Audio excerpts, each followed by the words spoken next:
beating of the heart. I bent over him and tried to find any sign of life, but in vain. He could not have lain there long, for the earthy smell would have passed away in a few hours. By the side of the box was its cover, pierced with holes here and there. I thought he might have the keys on him, but when I went to search, I saw the dead eyes, and in them, dead though they were, such a look of hate, though unconscious of me or my presence, that I fled from the place, and leaving the counter room by the window, crawled again up the castle wall, regaining my own chamber, and threw myself panting upon the bed, and tried to think. 29th June. Today is the date of my last letter, and the Count has taken steps to prove that it was genuine. For again I saw him leave the castle by the same window, and in my clothes. As he went down the wall, lizard fashion, I wish I had a gun or some lethal weapon, that I might destroy him. But I fear that no weapon wrought alone by man's hand would have any effect on him.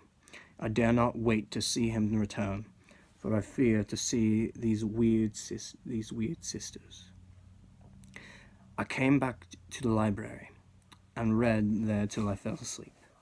I was awakened by the Count, who looked at me as grimly as a man could look, and he said, "Tomorrow, my friend, we must part. You return to your beautiful England, I to some work which may have such an end that we may never meet. Your letter home has been dispatched. Tomorrow I shall not be here, but all shall be ready for your journey. In the morning come the Sanjani, who have some labours of their own here, and also come some Slovaks. When they have gone, my carriage shall come for you, and shall bear you to the Borgo Pass, to meet the diligence from Bukovina and to Bistritz. But I am in hopes that I shall see more of you at Castle Dracula." I suspected him, and determined to test his sincerity. It seems like a profanation of the word to write it in connection with such a monster. So I asked him point blank, "Why may I not go tonight?" "Because, dear sir, my coachman and horses are away on a mission." "But I would walk with pleasure. I want to get away at once." He smiled, such a soft, smooth, diabolical smile, that I knew there was some trick behind his smoothness. He said, "And your baggage?" "I do not care about it. I can send for it some other time." The Count stood up and said, with a sweet courtesy which made me rub my eyes, it seemed so real, "You English have a saying which is close to my heart, for its spirit is that which rules our boyars. Welcome the coming, speed the parting gesture. Come with me, my dear young friend. Not an hour shall you wait in my house again, against your will. Though sad I am at your going, and that you so suddenly desire it. Come!" With a stately gravity, he, with a lamp, preceded me down the stairs, along the hall. Suddenly he stopped. Hark! And close at hand came the howling of many wolves. It was almost as if the sound sprang up at the raising of his hand, just as the music of a great orchestra seems to leap under the baton of the conductor. After a pause of a moment, he proceeded, in his stately way, to the door, drew back the ponderous bolts, unhooked the heavy chains, and began to draw it open.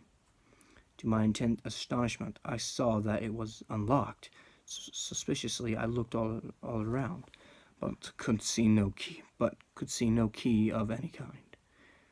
As the door began to open, the howling of the wolves without The howling of the wolves without grew louder and angrier. Their red jaws, with champing teeth, their blunt-clawed feet as they leaped, came in through the opening door. I knew then that to struggle at the moment against the Count was useless. With such allies as these at his command, I could do nothing, but still the door continued slowly to open, and only the Count's body stood in the gate. Suddenly it struck me that this might be the moment and the means of my doom. I was given to the wolves at my own instinction. There was a diabolical wickedness in the idea great enough for the Count, and as a last chance I cried out, "Shut the door! I will wait till morning," and covered my face with my hands to hide my tears of bitter disappointment. With one sweep of his powerful arm, the Count threw the door shut, and the great bolts clanged and echoed through the hall as they shot back into their places. In silence we returned to the library, and after a minute or two I went to my own room. The last I saw of Count Dracula was him kissing his hand to me, with a red light of triumph in his eyes, and with a smile that Judas in hell might be proud of. When I was in my room and about to lie down, I thought I heard a whispering at my door. I went to it softly and listened. Unless my ears deceived me, I heard the voice of the Count. Back into your own place. Your time is not yet come. Wait, have patience. Tomorrow night is yours." There was a low, sweet ripple of laughter. In a rage, I threw open the door and saw without the three terrible women licking their lips. As I appeared, they all joined in a horrible laughter and ran away. I came back to my room and threw myself on my knees. Is it then so near the end? Tomorrow, Lord, help me and those to whom I am dear. 30th June, morning. These may be the last words I ever write in this diary. I slept till just before the dawn, and when I woke, threw myself on my knees, for I determined that if death came, he should find me ready. At last I felt the subtle change in the air, and I knew that the morning had come. Then came the welcome cockcrow. Stay, damn it.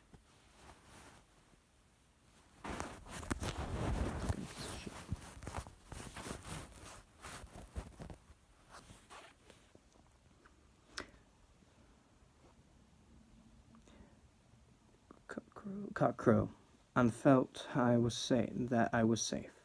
With a glad heart I opened my door and ran down to the hall. I had seen that the door was unlocked, and now escape was before me. With hands that trembled with eagerness, I unhooked the chains and drew back the massive bolts, but the door would not move. Despair seized me. I pulled and pulled at the door, and shook it till massive as it was, it rattled in its casements. I could see the bolts shot. It had been locked after I left the Count. Then a wild desire took me to obtain the key at any risk, and I determined then and there to scale the wall again to gain the Count's room. He might kill me, but death now seemed the happier choice of evils. Without a pause, I rushed over to the east window and scrambled down the wall, as before, into the Count's room. It was empty, but that was as I expected. I could not see a key anywhere, but the heap of gold remained. I went through the door in the corner, and down the winding stair, and along the dark passage to an old chapel. I knew now well enough where to find the monster I sought. The great box was in the same place, close against the wall, but the lid was laid on it, not fastened down, but with the nails rayed in their places, to be hammered home. I knew I must have searched the body for the key, so I raised the lid and laid it back against the wall. And then I saw something which filled my very soul with horror. There lay the Count, but looking as if his youth had been half renewed, for the white hair and moustache were changed to a dark iron grey. The cheeks were fuller and white, and the white skin seemed ruby red underneath. The mouth was redder than ever, for on the lips were gouts of fresh blood, which trickled from the corners of the mouth and ran over the chin and neck. Even the deep burning eyes seemed set amongst swollen flesh, for the lids and pouches underneath were bloated. It seemed as if the whole awful creature was simply gorged with blood. He lay like a filthy leech, exhausted with his repletion. I shuddered as I bent over to touch him, and every sense in me revolted at the contact. But I had to search, or I was lost. The coming night might see my own body a banquet in a similar way to those horrid three. I felt all over the body, but no sign could I find of the key. Then I stopped and looked at the Count. There was a mocking smile on the bloated face, which seemed to drive me mad. This was the beginning. This was the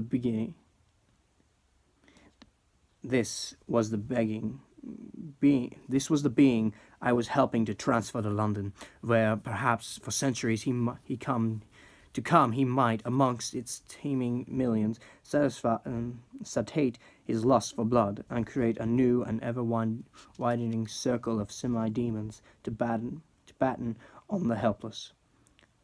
The very thought drove me mad. A terrible desire came upon me to rid the world of such a monster. There was no lethal weapon at hand, but I had seized a shovel which the workmen had been using to fill the cases, and lifting it high, struck with the edge downward at the hateful face. But as I did so, the head turned, and the eyes fell full upon me, with all their blaze of basilic horror. The sight seemed to paralyze me, and the shovel turned in my hand and glanced from the face, merely making a deep gash above the forehead. The shovel fell from my hand across the box, and as I pulled it away from the flang of the blade, caught to the edge of the lid, which fell over again, and hid the horrid thing from my sight. The last glimpse I had was of the bloated face, blood-stained and fixed with a grin of malice, which would have held its own in the nethermost hell. I thought and thought what should be my next move, but my brain seemed on fire, and I waited with a despairing feeling growing over me. As I waited, I heard in the distance a gypsy song sung in merry voices, coming closer. And though the song, the rolling of heavy wheels, and the cracking of whips, the Sanjanis and the Slovaks of whom the Count had spoken were coming. With a last look around at the box which contained the vile body, I ran from the place and gained the Count's room, determined to rush out at the moment the doors should be opened. With strained ears, I listened, and heard downstairs the grinding of the key in the great lock, and the falling back of the heavy door. There must have been some other means of entry, or someone had the key for one of the locked doors. Then there came the sound of many feet tramping and dying away in some passage, which sent up a clanging echo. I turned to run down again towards the vault, where I might find the new entrance. But at the moment there seemed to come a violent puff of wind, and the door to the winding stair blew to wit a shock that set the dust from the lintels flying. When I ran to push it open, I found that it was hopelessly fast. I was again a prisoner, and the net of doom was closing round me more closely. As I write there is in the passage below a sound of many tramping feet, and the crash of weights being set down heavily. Doubtless, but the boxes, with their fright of earth, there is a sound of hammering. Is their box being nailed down? Now I can hear the heavy feet tramping again along the hall, with many other idle feet coming behind them. The doors shut, and the chains rattle. There is a grinding of the key in the lock. I can hear the key withdrawn. Then another door opens and shuts. I hear the creak of lock and bolt. Hark! In the courtyard and down the rocky way, the roll of heavy wheels and the crack of whips, and the choirs of the Sanjani as they pass into the distance. I am alone in the castle with those awful women. For Mina is a woman, and there is not in common. They are devils of the pit. I shall not remain alone with them. I shall try to scale the castle wall farther than I have yet attempted. I shall take some of the gold with me, lest I want it later. I may find a way from this dreadful place, and then away for home, away to the quickest and the nearest train, away from this cursed spot, from this cursed land where the devil and his children still walk with earthly feet.